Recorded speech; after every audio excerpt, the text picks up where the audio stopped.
Hello बच्चों, बहुत दिनों बाद मैं अब ये वीडियो शेयर कर रही हूँ। ये जो वीडियो है ये क्लास 12 के लिए जितना इम्पोर्टेंट है उससे कहीं ज़्यादा इम्पोर्टेंट है नीट और कॉम्पिटिटिव एग्ज़ाम जो होते हैं दूसरे उनके लिए।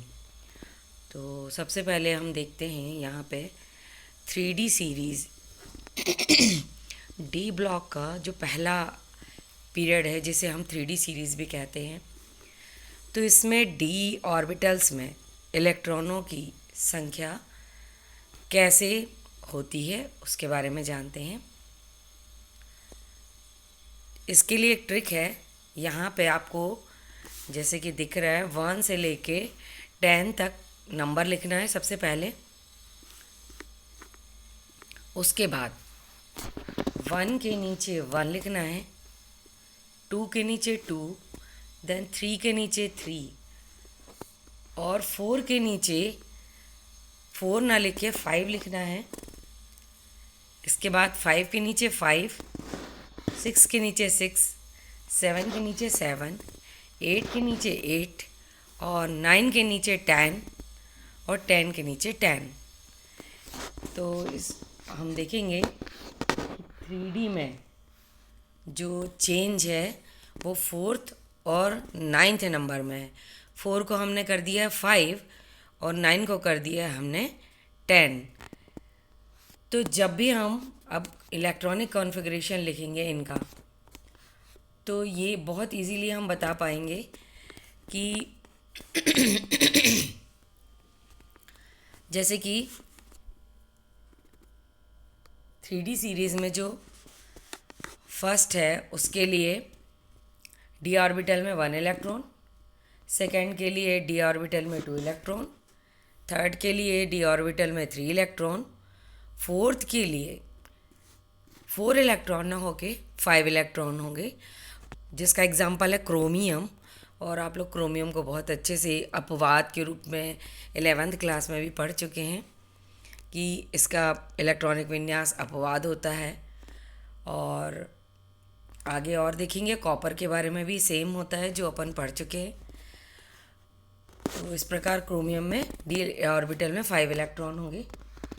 फिर उसके बाद 5th जो है उसमें 5 इलेक्ट्रॉन, 6 में 6 इलेक्ट्रॉन, 7 में 7 इलेक्ट्रॉन, 8 में 8 इलेक्ट्रॉन, बट 9 यहाँ पे 9 अगेन कॉपर है और कॉपर में 9 इलेक्ट्रॉन ना हो के डी ऑर्बिटल में 9 इलेक्ट्रॉन नहीं होते हैं बल्कि 10 इलेक्ट्रॉन होते हैं। और जो जिंक है लास्ट एलिमेंट वहाँ पे 10 इलेक्ट्रॉन होते हैं। तो इस प्रकार हम बहुत आसानी से छोटा सा ट्रिक याद रख के बिना किसी गड़बड़ी के 3D सीरीज़ के सारे एलिमेंट्स में डी ऑर्बिटल्स की नंबर बता सकते हैं। अब आते हैं हम 4D सीरीज़ में। 4D सीरीज़ में अगेन हमको वही करना है, 1 to 10 नंबर्स लिखने हैं। देन 1 के नीचे 1, 2 के नीचे 2, 3 के नीचे 3 ना लिख के हमको 4 लिखना है। 4 के नीचे 5 जैसे अपन ने ऊपर लिखा हुआ था, 5 के नीचे 5 और अब यहाँ 6 के नीचे 6 ना लिख के 7 लिखना है।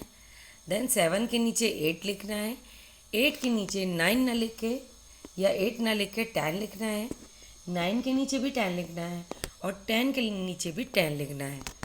तो इस ट्रिक के द्वारा हम 4D सीरीज़ के सारे एलिमेंट्स में डी ऑर्बिटल्स में इलेक्ट्रॉन कितने होंगे आसानी से बता सकते हैं। तो अगर हम शॉर्ट में देखें तो ये देखिए, हमको जो 4D सीरीज़ में चेंज करना है वो है 3, 6 और 9 के नंबर में। और एक बार इसे फिर से देख लो, यहाँ पे 3 बार 10 आया है, ये याद रखना अपन को। 8, 9, 10 तीनों में ही 10 आया है। 5 और 10 में कभी भी चेंज नहीं होगा, ये आप ध्यान रखेंगे। तीनों सीरीज़ में 5 और 10 में कभी भी चेंज नहीं होगा। 5 के नीचे 5 ही आएगा और 10 के नीचे 10 ही आएगा। तो इस प्रकार हम देख सकते हैं 4D सीरीज़ का फर्स्ट है जो एट्रियम, उसमें डी ऑर्बिटल में 1, फिर सेकंड में 2 आएगा, थर्ड में 3 ना आके 4 इलेक्ट्रॉन आएंगे, फोर्थ में 4 इलेक्ट्रॉन ना के 5 आएंगे, 5 में अगेन 5 ही आएंगे जैसा मैंने पहले बताया, 6 में 7 आएंगे ना कि 6 आएंगे, फिर 7 में चूँकि 7 एक बार आ चुका है इसलिए आप 7 में 8 आएंगे, और 8 में 9 ना के 10 आएगा, 9 में 10 आएगा और 10 में 10 आएगा।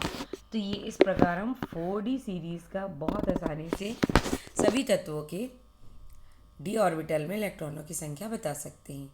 अब हम आते हैं 5D सीरीज़। तो यहाँ पे भी हमें वही काम करना है, 1 to 10 नंबर्स लिख लेने हैं। अब 1 के नीचे 1, 2 के नीचे 2, 3 के नीचे 3, 4 के नीचे 4, 5 के नीचे 5, 6 के नीचे 6, 7 के नीचे 7। बट यहाँ जो चेंज आ रहा है वो 8 के नीचे 9 आ रहा है, 9 के नीचे 10 आ रहा है और 10 के नीचे 10 आ रहा है। तो यहाँ पे अगर हम देखें तो जो चेंज आ रहा है वो सिर्फ और सिर्फ 8th पोजीशन में आ रहा है। इसको शॉर्ट में हम 1 मिनट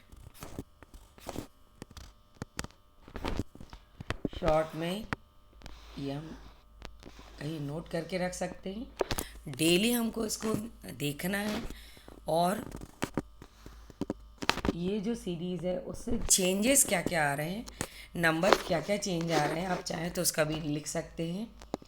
और ये ट्रिक, चूँकि हम बहुत सारी चीज़ें याद नहीं कर सकते और इनऑर्गेनिक केमिस्ट्री में बहुत सारे अपवाद होते हैं, तो उन अपवादों को हमको इन्हीं ट्रिक्स के माध्यम से याद रखना पड़ेगा, क्योंकि ये डायरेक्ट इलेक्ट्रॉनिक कॉन्फ़िगरेशन पूछा जाता है। और बोर्ड एग्ज़ाम की बात करें तो 1 नंबर्स देके जाते हैं ये क्वेश्चंस, 1 और 2 नंबर्स, लेकिन कॉम्पिटिटिव एग्ज़ाम में 4 और 8 नंबर्स भी देखे जाते हैं। तो आई होप ये आप वीडियो आपको हेल्पफुल रहेगा और आप ज़रूर से ये प्रैक्टिस करके देख लें। और बहुत ही इम्पॉर्टेंट है 3D series, 4D series and 5D series 12th class के लिए प्लस कॉम्पिटिटिव के लिए। सो इसे अच्छे से प्रैक्टिस करके तैयार रखें एग्ज़ाम के लिए। एग्ज़ाम के समय शायद हमें इतना टाइम ना मिल पाए कि हम इतना डिटेल में काम कर पाएँ और ये क्वेश्चंस जल्दी से जल्दी बन जाएं हमसे, इसके लिए इसकी प्रैक्टिस रखें। सो नेक्स्ट वीडियो तक ऑल द बेस्ट।